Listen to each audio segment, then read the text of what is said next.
Hi, Bill here. I'd like to talk about a chess variant called Go Chess.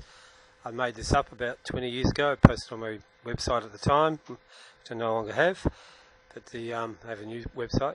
But the idea was to combine elements of the Oriental game of Go with chess, and it was also a game which could help teach beginners side of the board. It's a little bit like a program called Chess Root or Chess Mazes, if you've ever heard of that.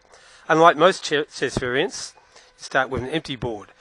So the pieces are placed on the board. Once they're on the board, it's like the game of Go, they are not moved.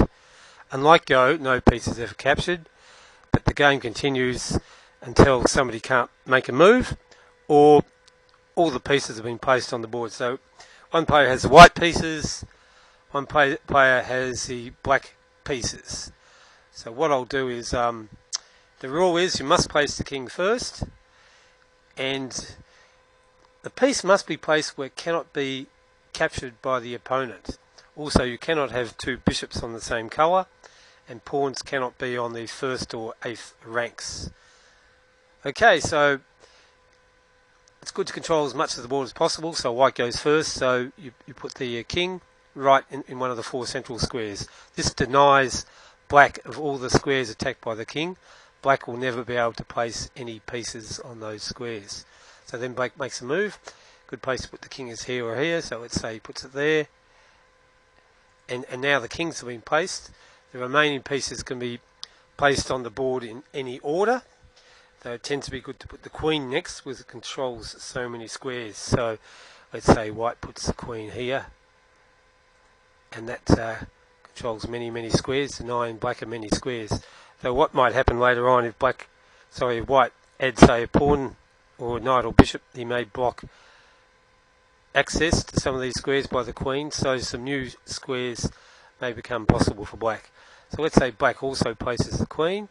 If you attack a piece that's already on the board, doesn't count. Let's say black puts the queen here.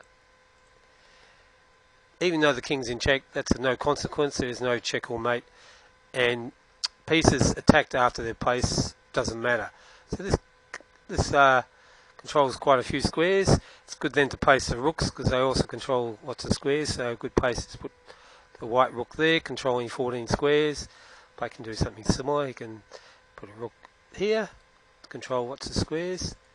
And white can put his other rook here. That's quite a good move, controlling lots of squares. And black can say, put a rook here, controlling lots of squares. Okay, so now the game's going to start getting a bit tighter quite quickly, because already squares are starting to run out. So what white decides to do is, you can't put anything next to the queen or to the king or on these ranks or files. Say he puts a bishop here. But the problem is he's going to, when he places the bishop, black can now put something here. So before that square gets attacked, he puts a, not much point in putting a knight, because all the squares are knight controlled are already inaccessible by white, so we might as well just put a pawn there. Okay, so now white say, for argument's sake, he wants to put a knight here. Now black has access to this square, so he chooses to put, say, a bishop. That will prevent white from putting a piece on this square. Okay, so then white, say, puts a pawn here, and black might think, aha, I'll put something here. So I'll put, say, a knight here. That would deny white from this square or this square. Then white thinks, aha, I'll put, say, a bishop here, and black, say, puts a knight here, and white puts his other knight here.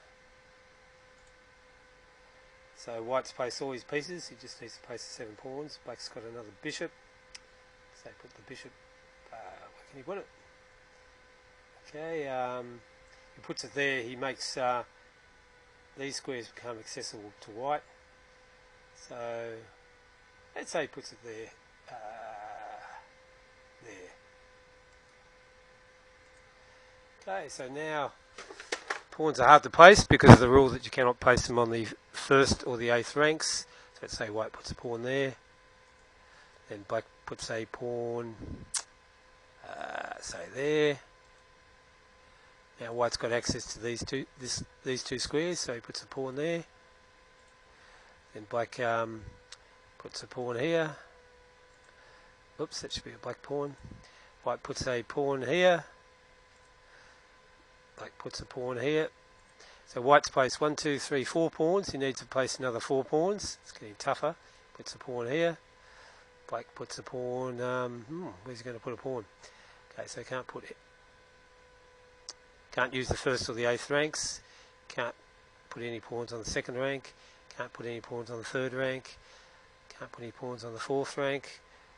On the fifth rank, no pawns. Can't put any on the sixth rank. Can't put any along here. So can't put one there. Can't put one there. Can't put one there.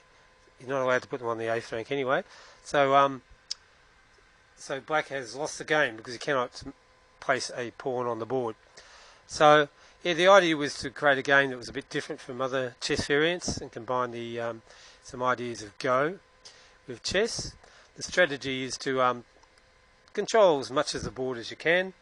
Also teaches side of the board, so with beginners they'll learn to be able to see what pieces control what squares. Okay, so thank you for watching.